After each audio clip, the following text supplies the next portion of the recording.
Confetti.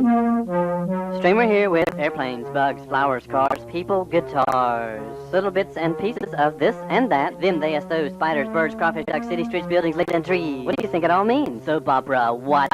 Soap opera, villains, heroes, bodywork, weird visual stuff, weird oral stuff, music, water, rocks, flying saucers, UFOs, street festivals. Confetti. Confetti. Confetti. Confetti. Confetti. Confetti. Confetti. Confetti. Confetti.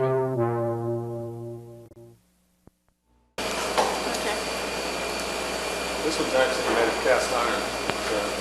Old radiators which have been busted up, which you can find in a lot of the old houses, especially here in Greensboro. But it's called Little Big Mouth. He's trying to bite off more than he can chew. So, you have to shape this? This was made out of clay first. Clay and then formed in a sand mold, where the two-piece mold where they put the two pieces together, and then you take it apart and you take the clay out and then glue it back together and pour the metal in. So the pour spout is here, where you cannot see it underneath his mouth, or her mouth. You mentioned earlier that's a teardrop. There's a teardrop where it's kind of, once again, this is kind of like the man-made against the nature. If you look at it also, in the sense that this is the man-made, the iron, which is here forever, and then the nature, which is the wood. So it's kind of crying a little bit in the sense that it's, that's kind of been my underlining theme for the last 2 years, which is man and nature and how they work together. But you said man-made, which will be here for years, as opposed to nature. We'll see, at the rate we're going, I think that we better watch it real quick before it is gone, before we try to rule everything. And then they start getting real deep with my political views there. But I do think that we are neglecting our natural counterparts there too much. Did this start from a sentence or an idea, or that you wanted to, or how did this start? This one started because when I made this actual piece, I started making sculpture and then putting it on a base. That was always what I was doing. I was making sculpture, putting it on a base. So this one, I tried to make it look like, one of the first attempts was to make the base a part of the sculpture, so that whole base thing is gone. As you can look around, only one or two actually have bases. I try to get rid of those. I don't. They should be freestanding alone. They should be interacting with each other somehow. And so that was one of my attempts to eliminate that.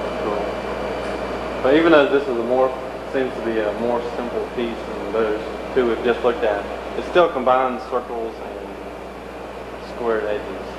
Triangles there. Yeah. Of course. That's very true. I didn't think about it.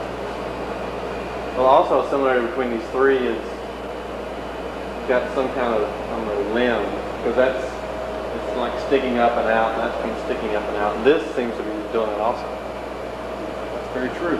I'm glad to hear you say that, because the things that I do, I can't help it. At times they just come up in the sense that these shapes come back to me when it doesn't dictate what I'm trying to say with my pieces, but they help me in saying what I would like to say in my pieces, because I've become very familiar with them and know how to manipulate them. On this particular piece, what was the last thing you did to it? Besides dust it off, maybe. Last thing I did to it was probably the little teardrop piece. Yeah, that's exactly what it was, where I painted in the eyes. So on any of these that have paint on them, is like painting the last step, sort of the icing on the cake, sort of? Yes, that's exactly right. Because you can look at it and you can see where the color needs to be and what you need to do to be able to carry the viewer through the piece. You don't want them locked in on one area. That's what I don't want, unless you're trying to prove a point.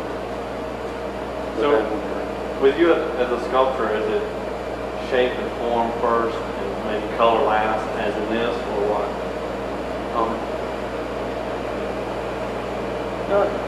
It is shape and form, which is would come first, and then the color comes in the sense that maybe somewhere where the shape and form is lacking, the color can come in and help me more so get the point across, because the color will help carry throughout the piece. But it's usually, the color is not what I think of immediately, even though I do like that safety orange, which is very industrial, very man-made. That's one that I use a lot when you can look around and see the rest of the pieces. Do you have this strategically located underneath this line? Because the shadow seems to be coming into itself, because the shadow with the light coming down here is going this way and this way, like its shadow is even a mouth too. Whoa! So even with both this mouth and the shadow of this as a mouth, it's still too much for it, even with two mouths.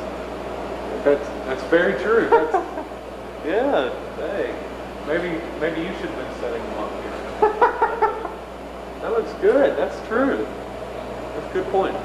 Now let's move on to this other thing here. All right.